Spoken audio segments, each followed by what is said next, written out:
Okay, hi, I'm Sam Rose. I'm What If You Just Leave It? And this is a quick mini virtual tour around my exhibition, which has been in Bridport Arts Centre for the last 4 weeks. It's an exhibition about rewilding. It's photos I've taken over the last two and a half years about rewilding around the UK. And if you've not been able to make the trip here to see it, which is a long way for a lot of people, this is a 2 minute, 3 minute, or possibly 5 minute little whistle-stop tour. So let's go in first. On my right, I have a quote, which is the only quote I've got on the wall, which I think is really important. It's Izzy Tree saying the most important thing about rewilding is you just gotta go ahead and do it. And I absolutely love that. It's a message from the queen of rewilding to say, crack on with it. Then we just have a vinyl here with some of our beautiful white park cows from Mapperton, where they're using those as ecosystem engineers to rewild. That's just up the road from here in Dorset. And then my introductory panel there.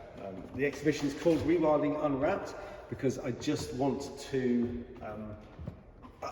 demystify the concept of rewilding, unwrap it and explain it to people and say, actually, it's not this thing to be scared of, it's not this thing to be worried about. And before I carry on, I just want to thank my son Alfie Rose, who's doing a fantastic job videoing this. Okay, so let's move on into the exhibition. A little introductory slide here, a bit of contact details. If you want to contact me about this, it's sam@samrose.uk, or on Instagram @whatifyoujustleaveit. On the website is whatifyoujustleaveit.info or .com. So have a look, let me know what you think. Okay, so the exhibition is divided into kind of 4 sections. We've got people, we've got some aerial shots. Just having a little look around. We have the engineers, the ecosystem engineers, the animals who do the work of rewilding in the field in these big free roaming areas, and we have the places that are being rewilded. I also have some black and whites here, which are more detailed work of rewilding areas, which is what I call Rewilding Reconsidered, which is a much more immersive look into the concept, getting up close with nature. And we also have a little video display over there showing some aerial footage, some drone footage of the rewilding areas. We'll come on to that in a minute. Okay, so here we start with the people. Now, people might say, why are you looking at people? Why have you got portraits in an exhibition about rewilding? Well, rewilding really is just another way of the way people manage nature, except it's one in which you allow nature to take the lead rather than people trying to get a defined outcome. We don't know what's going to happen in rewilding.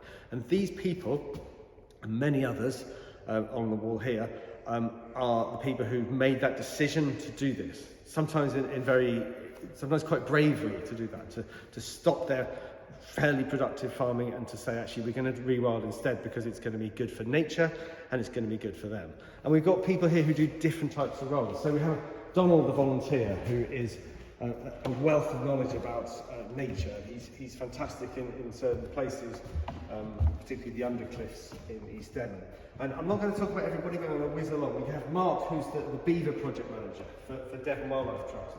We have Rob, who's the National Nature Reserve manager in East Devon for the undercliffs, which is an area which has kind of been abandoned and effectively rewilded for 200 years now.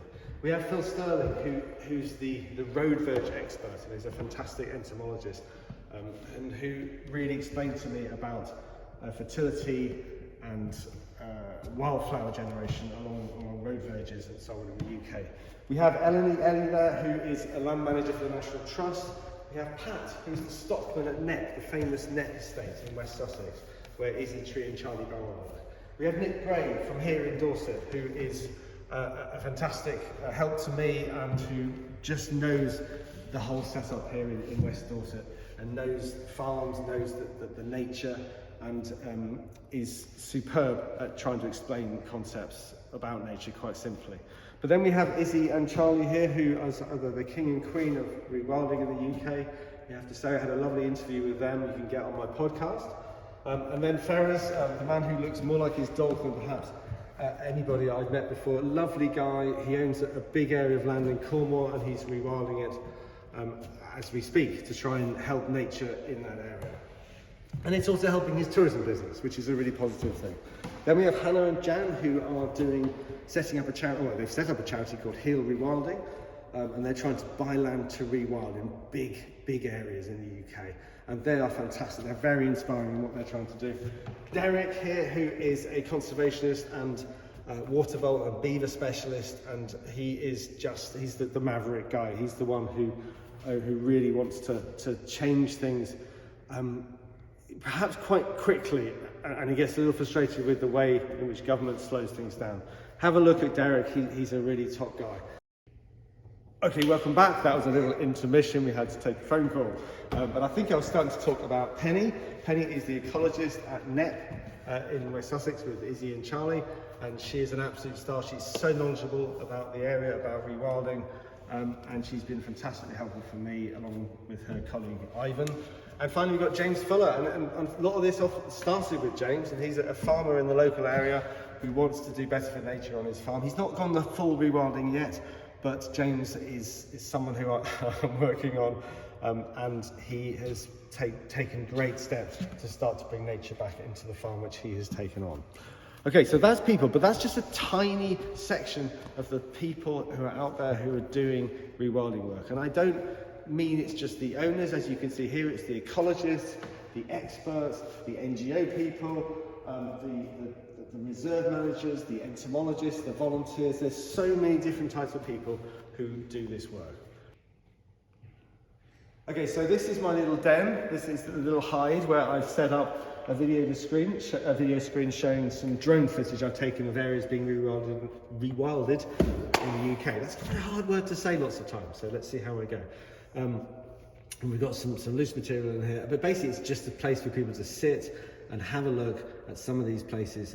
This particular one you can see now is in Derbyshire, where the Wildlife Trust there are looking to rewild a large area of hillside, which was formerly marginal land. This is also very close to here. This is the Mapperton estate. You can see that.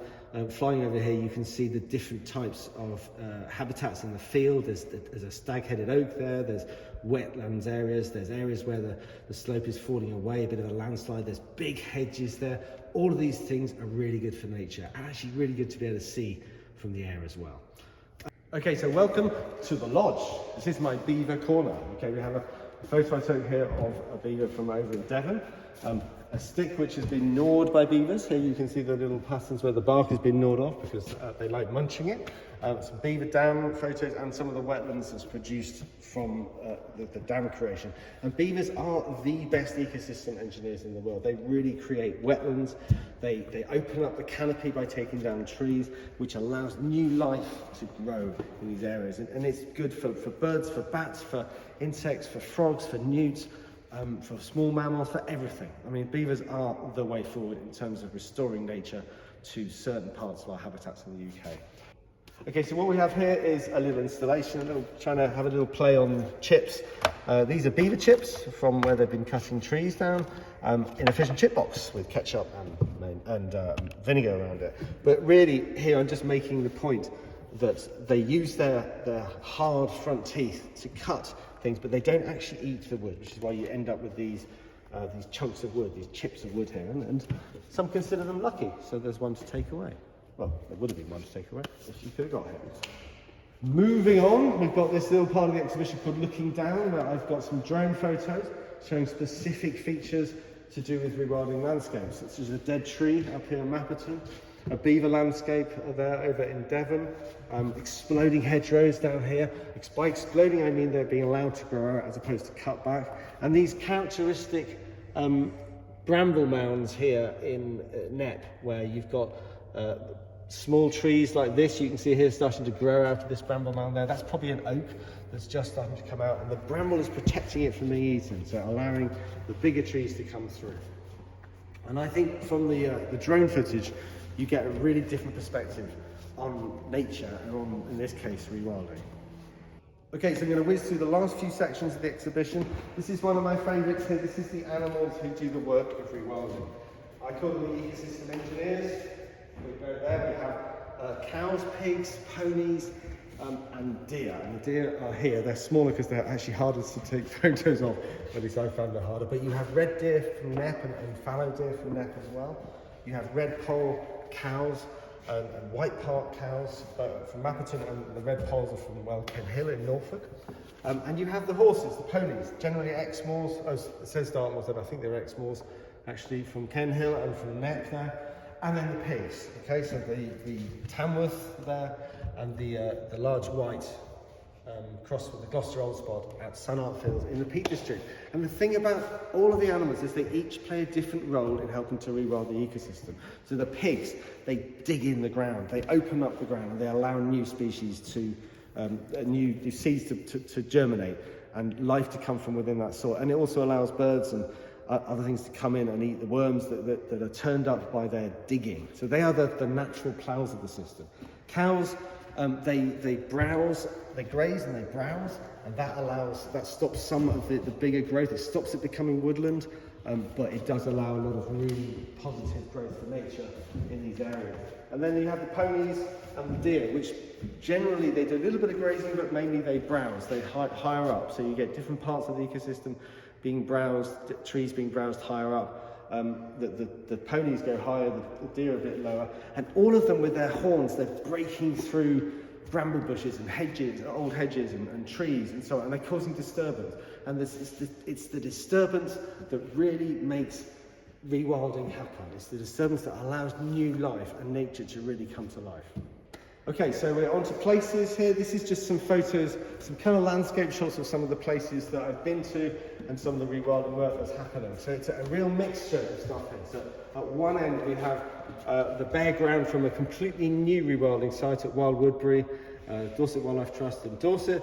And then this below it is the Knepp Wildlands, which is 20 years after this kind of field. And it shows you that what you've got here is the Serengeti type effect with the deer, the bramble mounds, the trees coming through it, the big oaks in the distance. That's a really positive place for nature. This, however, there's almost no nature in here. But in the next 2 years, you'd be amazed at how much is going to come up there. Well, actually, I've been back a year later and it already has. Very different. We've got upland rewilding here, where the natural regrowth of Scots pine forest once the major culling of deer has happened in there, and that's going to allow natural regeneration within that area by keeping the deer numbers down. Likewise, with lower deer numbers, you can have better peatland restoration, and what they will do there is set up the system for rewilding, for restoring peatland, and then just leave it to nature to do itself. And as long as the deer numbers are down, it shouldn't be damaged any further.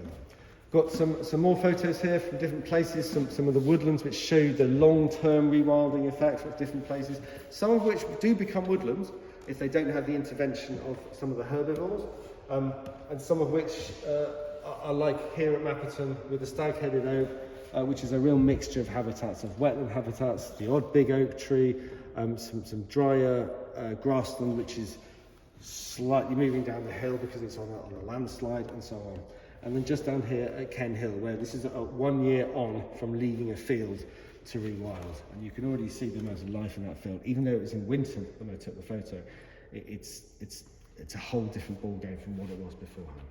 And then this is my final, my favourite places photo, which is, it almost, again, looks a bit like a waterhole in Africa. It's at Knepp, and this would have been an arable field 20 years ago, and now it just feels like somewhere where nature can really thrive. Okay, so back to the black and whites to finish. I'm particularly pleased with these photos. I'd like to sort of provoke an emotional response to rewilding with these photos, challenge you with a sort of untraditional view of nature. I'm really getting into nature. So you've got within a bush here, one of the English longhorns from Knepp, which is just sticking its tongue out there, trying to kind of wipe its nostril by the looks of it. You've got down here with the fungus, deep in the undergrowth in an area which is really been rewilding. You've got a fabulous dead tree up at Mapperton. And this is my favourite shot, and one of the ones I'm going to leave, the photo I'm going to leave you on. It's just a horn. It's a horn of one of the white parks from Mapperton, very close to here. And I think the thing about the horns is that we so often don't see domesticated cattle with horns, and we're not used to seeing it. But cattle have horns historically, and the old breeds keep them, and they're very important for disturbing the undergrowth, for self-grooming, for digging things out of the soil, for fighting, all kinds of things. They're a natural part of the animal, and it just feels sad to me that we don't see that so often. But the number of rare breeds with horns are starting to come back now, and they're all often part of these rewilding projects. And they play a fantastic role in nature. Okay, that's it. Thank you for watching. I hope you enjoyed this whistle-stop tour around the exhibition. I'll be putting it on somewhere else soon. I haven't quite worked out where it's going to be, but I will let you know through whatifyoujustleaveit.info or on my Instagram account. So good to see you. Bye.